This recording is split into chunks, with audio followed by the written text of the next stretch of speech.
Ny tontolon'ny fandrarana sy ara-barotra no anoizantsika ny vaovao miditra ao anatin'ny andian'ny faha 2020 ny hetsika izay karakarainy Fima FM Big Shopping amin'izao fotoana izao izay anomboka rahampitso mofo etsy amin'ny Palais des Sports etsy Mahamasina izay hetsika izay manana ny mampiavaka azy ity andiany iray ity. Ndeo fantaritsika ato anatin'ity fanadihadiana ity ny mombamomba an'izay.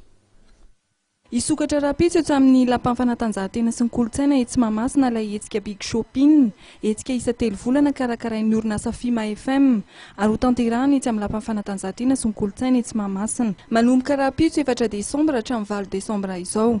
Nampahafantarina ny tolakandro teny toerana ny ambangovango mikasika ny Big Shopping. Stand manodidina ny 200 eo zany mety ho hitato ny lohahevitra entina amin'ity Big Shopping manaraka ity dia liquidation de l'année zany hoe ho taperina ato daholo zany ireo entana nisy tamin'ity taona ity na vaovao na nanomboka tamin'ny janoary ohatra.